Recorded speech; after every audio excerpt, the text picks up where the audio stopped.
માણસ કેરા મૂલ ગુણ પ્રમાણે થાય છે, કોઈનું સ્વાગત પુષ્પોથી અને કોઈ ધોકાથી પોખાય છે.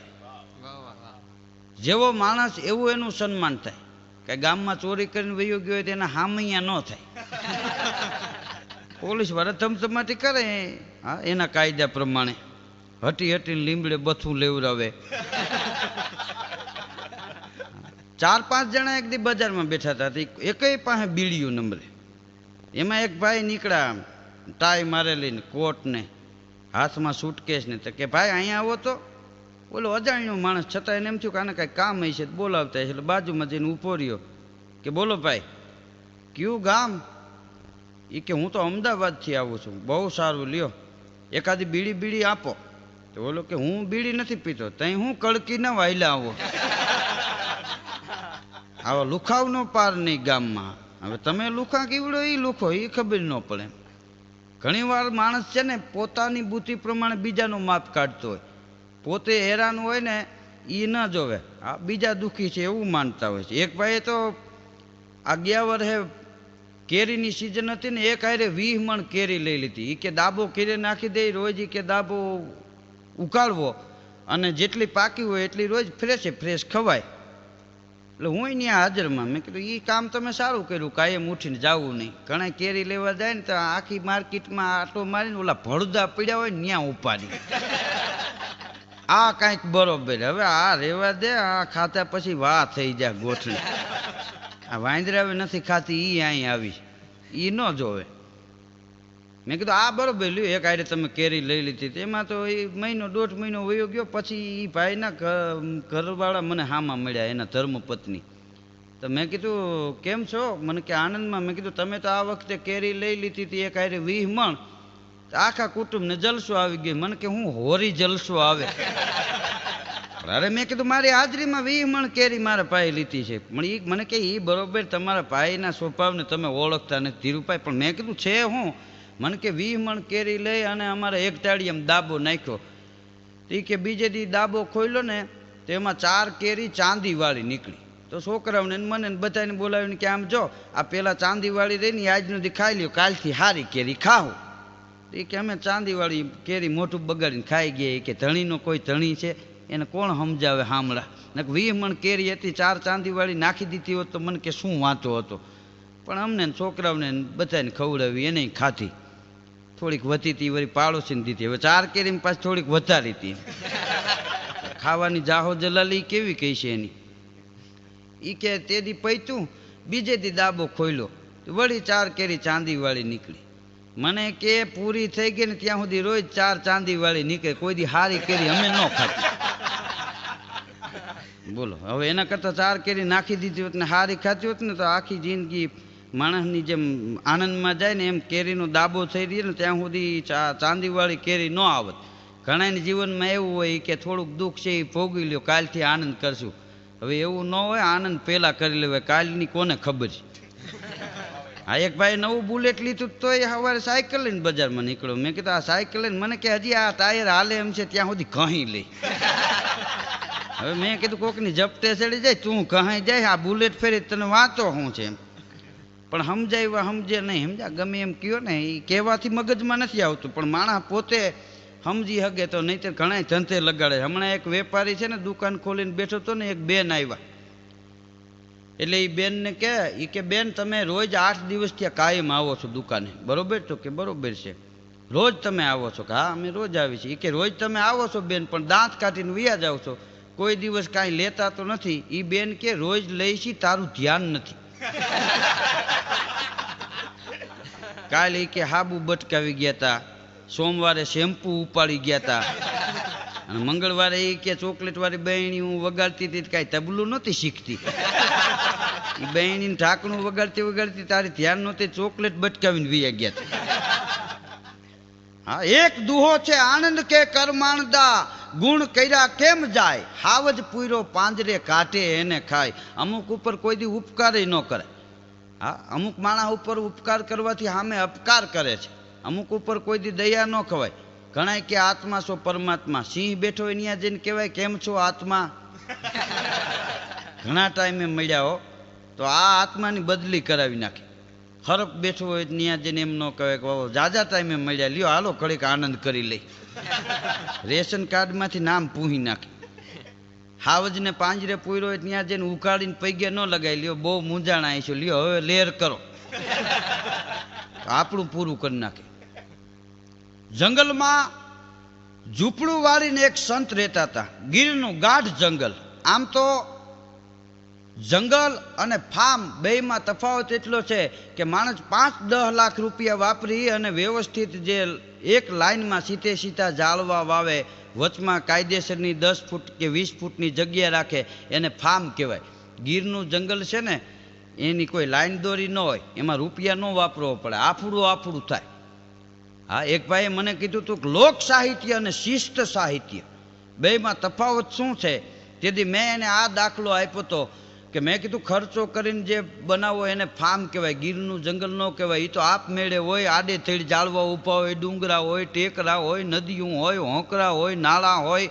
એમ લોક સાહિત્ય છે એ તો કોઈ ગામડાનો કવિ બેઠો હોય પ્રકૃતિના ખોળે વાતું કરીને કવિતા લખી નાખે, એને લોક સાહિત્ય કહેવાય. અને એમાંથી સુધારો કરીને તે પછી તેને આમ કર્યું, એને એક શિસ્ત સાહિત્ય કહેવાય. લોક સાહિત્યનું શરણું લેવું પડે. આ ગીરનું ગાઢ જંગલ કે ધાવી દૂધ મજબૂત ધરણી તણા, પાક પોષિક જ્યાં વિવિધ પાકે, મગમગે ફૂલડા મકરંદ ભમરા પીએ, અને કોઈલો જ્યાં ગાન ગાતી ન થાકે, એવી લીલી કુંજાર ના ઘેર સિંધુ વિકા, અને લહેર જ્યાં સિંધુની શાંતિ કરણી, એવી ભારતી ભૌમની વંદુ તની આવડી, ધન્ય હો ધન્ય અમારી સૌરાષ્ટ્ર ધરણી. આવું ગીરનું જંગલ. ગીરના જંગલમાં સંત મહાત્મા ભજન કરતા હતા, કારણ કે એ જંગલમાં સંતોને શાંતિ મળે. હા, કેસર, ચંદન, કસ્તુરી આ બધું જંગલમાં થાય. સિંહ ચારણ અરુ શીત એતા નગર ન નીપજે, એ તો પહાડો મેં પ્રસિદ્ધ. કેસર વાવવું હોય ને તો એ ગામમાં ન થાય, ચંદન ગામમાં ન થાય, કસ્તુરી તો એ વનની માલિપા મૃગલા રખડતા હોય ને એના નાભીમાં કસ્તુરીના ગોટા પાકે. સિંહ એ કાંઈ અમદાવાદની બજારમાં તમને હામો ન મળે, કાલુપુરમાં. હા, એ તો જંગલમાં જ જોવા મળે. કેસર, ચંદન, કસ્તુરી, સિંહ, ચારણ, જેની વાણી સાંભળી અને માણસના જીવનના પરિવર્તન થઈ જાય એવા સુપાત્ર ચારણ કવિ તો ગીરના નેહડામાં જંગલમાં જોવા મળે. ગીર ઘાટીને ગરવો ધણી જ્યાં નમણા ચારણ ને, ભેદું કવિ મેકરણ ભણે એવો સર્વો સોરઠ દેશ, મયું ગાયું મલપતી જ્યાં નારિયું નાજુક વેલ, ભેદું કવિ મેકરણ ભણે એવો સર્વો સોરઠ દેશ. ઈ સિંહ ચારણ અરુ સિદ્ધ, સિદ્ધ મહાત્મા કે જેના દર્શન થઈ જાય ને તો માનવ અવતાર મળ્યો છે ને, એ માનવ અવતારમાં એકવાર એ સિદ્ધ મહાત્માના દર્શન થઈ જાય તો કલ્યાણ થઈ જાય. બીજી વાર 84ના ફેરામાં ધક્કો ન ખાવો પડે. હા, મહંત આપણે આંગણે આવે અને સંતને આપણે ગોતવા જવા પડે, આપણા ઘેરે ન આવે. એતા નગર ન નીપજે, એ તો પહાડો મેં પ્રસિદ્ધ. ગીરના જંગલમાં સંત મહાત્મા ઝૂંપડું વાળીને રહેતા હતા અને પરમાત્માનું ભજન કરતા હતા. જટા મુકુટ રૂંડ ઝૂંડ ટૂંડ શિખર પાળનું અરૂપ યંગ રંગ જંગ સંગ ફૂલ જાળનું ત્રિવિધિ પાપ તાપના હંમેશ દુખડા હરો, કેદારનાથ સાથ માત પાર્વતી દયા કરો. એ સંત ભજન કરતા હતા ને એમાં એક ઊંધેડો આવીને બાપુના ખોરામાં ગરી ગયો. બાપુ બચાવો, પાછળ વગડાવો, મીંદડો આવે છે. એ બાપુ ઊભા થયા ને પડકારો કર્યો, મીંદડો વયો ગયો. ઉંદરને બાપુ કે હવે વયો જા. હવે મીંદડો વયો ગયો. ઉંદર બાપુના પગમાં પડી ગયો. બાપુ તમે તો તપસ્વી છો, એક કૃપા કરો મારા ઉપર, પાણીની અંજળી ભરીને મંત્ર બોલીને મારા ઉપર છાંટો, હું મીંદડો બની જાઉં ને એટલે કાયમની બીક વહી જાય મારી. બાપુને દયા આવી ગઈ ને એ કમડળમાંથી પાણીની અંજળી ભરીને બાપુ મંત્ર બોલ્યા. મીંદડા ઉપર એ પાણીની અંજળી ઉંદેડા ઉપર છાંટી, ઉંદરમાંથી મીંદડો થઈ ગયો. 2-3 વાર બાપુના પગમાં પડી ગયો. નમન નમન મેં ફેર હે બહુ નમે નાદાન, દગાલ બાદ દોઢા નમે ચીતો ચોર ને કમાન. પગમાં પડી ગયો ને એ બાપુનો આભાર માન્યો ને વયો ગયો. 8-10 દી થયા પછી કોઈ દી આવ્યો નહીં. 10 દી થઈ ગયા, આવ્યો નહીં ક્યારેય. બાપુને એમ થયું કે હવે નહીં આવે, પણ 20-22 દી થયા હશે. એમાં બાપુ એક દી પૂજા કરતા હતા ને ધરણાટી બોલી આવ્યો. મીંદડો આવીને બાપુના ખોળામાં ગરી ગયો. બાપુ બચાવો, પાછળ કેસરી આવે, ડાલા મથો, સિંહ આવે છે. બાપુ ઊભા થયા ને પડકારો કર્યો, સિંહ ભાગી ગયો. મીંદડાને બાપુ કે હવે વયો જા, હવે તને હેરાન નહીં કરે. વયો ગયો અહીંથી. હે સિંહ વયો ગયો, હવે તું વયો જા. મીંદડો કે બાપુ કૃપા કર્યા ભેગી કરી, એકવાર પાણીની અંજળી ભરીને મંત્ર બોલો ને, ઉંદરમાંથી મીંદડો બનાવ્યો છે તો એક અંજળી મારો અને હું સિંહ બની જાઉં, પછી અમારા વંશનો કોઈ તમારી પાસે નહીં આવે, અમારા પરિવારનો કોઈ તમને હેરાન નહીં કરે. બાપુ કે એ ન મેળ પડે. રાત રોવા માંડ્યું. બાપુ આટલી કૃપા કર્યા ભેગી આટલામાં હું તમને વાંચો, એકવાર કૃપા કરી દો. તો સંતનું હૃદય દ્રવી ગયું, દુઃખ જોઈ ન ગયા સંત.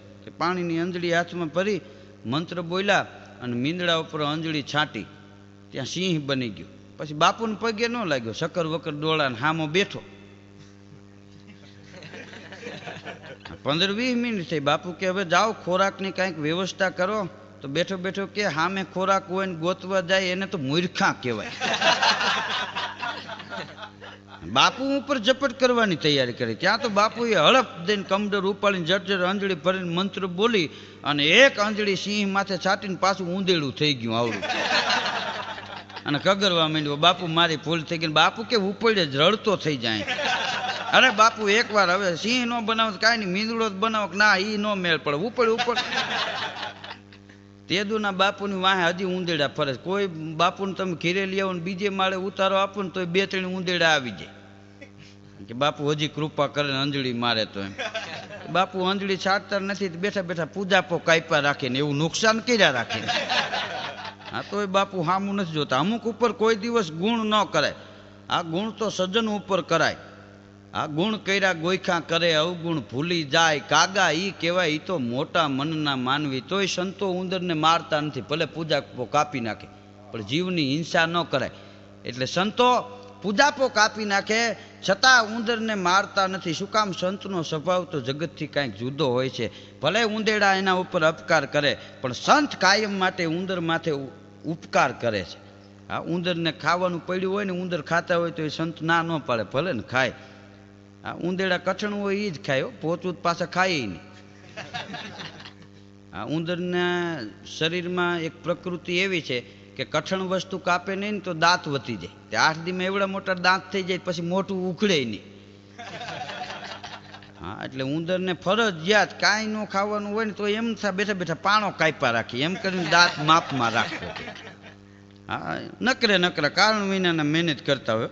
આ બજારમાં એક જણો આમ પલોઠી વાળીને બેસી ગયેલો, આંટીએ પગ ચડાવીને બીડીયું ઉપર બીડીયુંના હાથા કરે બેઠો બેઠો, ડમરી ચડાવે. મસર તો હું માણસ પડખે ઊભો ન રહી શકે, જાણી સીટી ટ્રેન ઊભી હોય ને ધુવાણા નીકળે એવા ધુવાણા કાઢે બેઠો બેઠો. એમાં એક જણો આવીને ઉદાસ થઈને ઊભો રહ્યો. એટલે બેઠો બેઠો કે કેમ ભાઈ, કેમ ઉદાસ થઈ ગયો છો, કાંઈ તકલીફ છે? નકર હવે બેઠો તો એને તકલીફ હતી એવી દુનિયામાં કોઈ જ નહોતી હો. તોય ઓલાને આશ્વાસન આપતો હતો. હકીકતમાં એ એક મહાનતા છે. કોકને આશ્વાસન આપવું ને એ એક મહાનતા છે. એ કે કાંઈ તકલીફ છે ભાઈ? ઓલો કે ભાઈ જો ને ઉપરા ઉપર દુષ્કાળ પડે છે, હવે ધંધા ક્યાંય હાલતા નથી. આ અમદાવાદ હતો તો હાલતા કરફ્યુ ઉપડી જાય. એકવાર હું હંટાઈ ગયો તો માંડ એ કે પગ હાજો થયો, એટલે અમદાવાદ મૂકીને વીવા આવ્યો છો ને હવે મારે ત્યાં નથી જવું. એ કે અને આ કાંઈ ધંધો હાલતો નથી. આજ કે આખા શહેરમાં રખડીને આવ્યો, ક્યાંય નોકરીનું ઠેકાણું ન જડ્યું, કોઈ આ ન પાડી નોકરીની.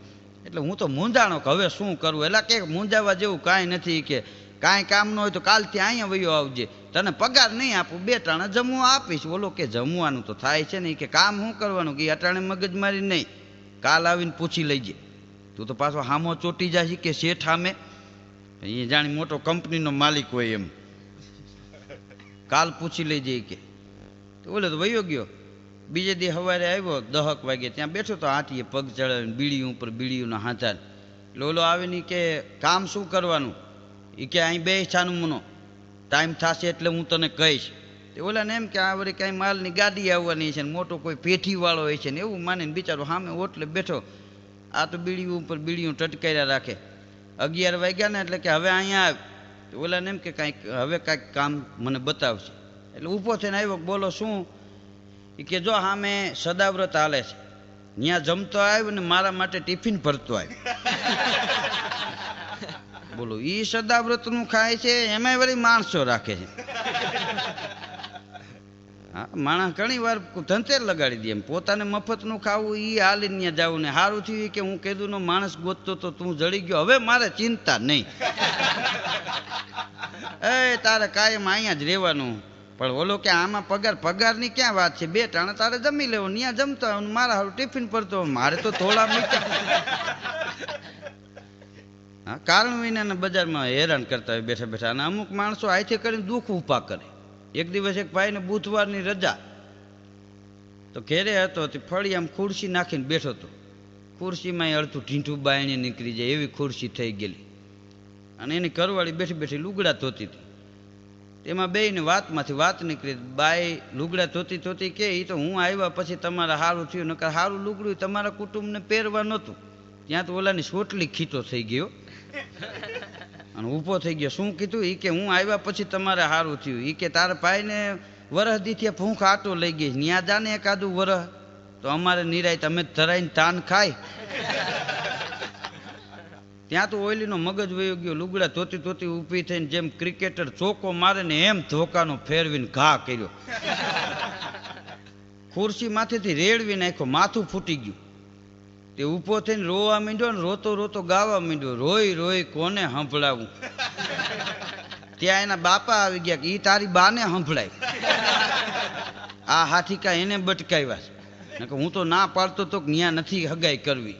આ તારી બાઈએ હલાડા કર્યા ને ભોગવવાના આપણે બેટા, એને સંભળાવી કે.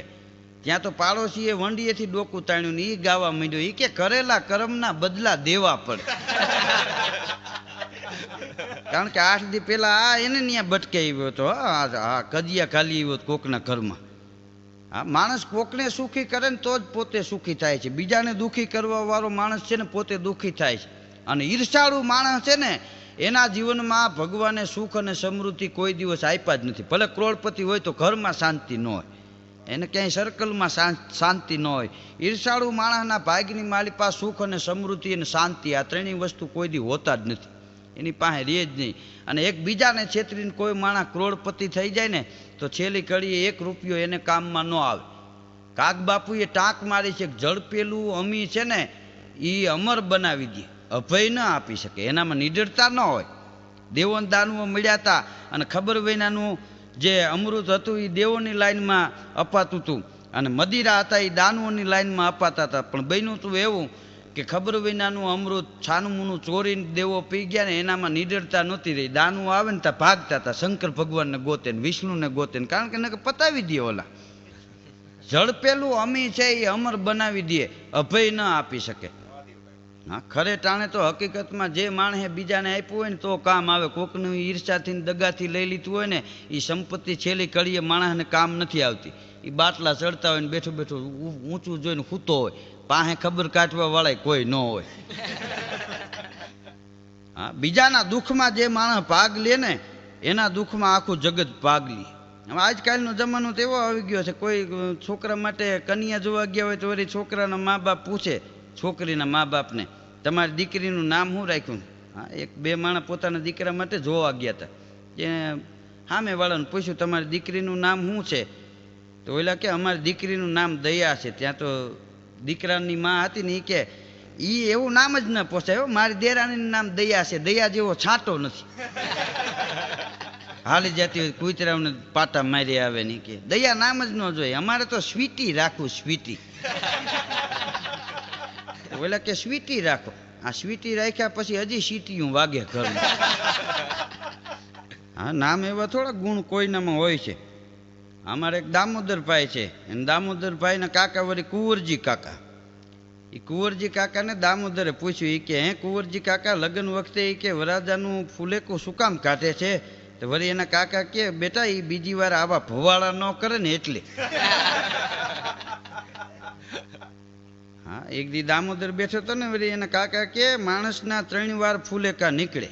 બોલો કે 3 વાર કેવી રીતે? એ કે હા પડી તારામાં અકલ જેવો છાંટો નથી. હા, મોબાઈલમાં હું કહું એ હા પડી પાછા ઘખલાવ્યા રાખે હો દામોદરને. વળી દામોદરને પાસે એના કાકા વિના હાલે નહીં. હા, 2 દી જો એના કાકા ન મળ્યા હોય તો દામોદર ઘૂમરે પડે ક્યાંય ગયા છે મારા કાકા. એક દી 3 દી દામોદરભાઈને એના કાકા ન મળ્યા ને તો દામોદરભાઈ એના કાકાને ઘેરે ગયા. તેના કાકી હતા મારા કાકા 3 દીથી દેખાતા નથી ને ક્યાં ગયા છે ને ક્યાંક ભૂલા નહીં પડ્યા હોય ને. વળી એની કાકી કહેવાય તારા કાકાને કોઈ નહીં હંકરે આફુડો આવશે. ત્યાં હાચન આવ્યા કુંવરજી કાકા. લખર વખર લુગડાને ફળક ફળક કરતા. આવ દીકરા દામોદર. ત્યાં તો દામોદરે વળી પગમાં પડી ગયો ને એના કાકાને વળી પોરહનો પાર નહીં. વાતુએ ચડી ગયા. એ કે દામોદર 3 વાર એ કે માણસના ફૂલેકા નીકળે છે. એ કે 3 વાર કેવી રીતે નીકળે છે? એ કે એક વાર એ કે લગ્ન થાય ને ત્યારે સગાવાલા વરાજાનું ફૂલેકું કાઢે બજારમાં. એ ઢોલ ને હરણાઈનું વાગતા હોય ને પછી ઉઘરાણીવાળા આવતા હોય. પછી એમાં આનંદ ન હોય. એમ ફૂલેકું પતી જાય તો 8 દી પછી ઓલા પોખવા આવતા હોય.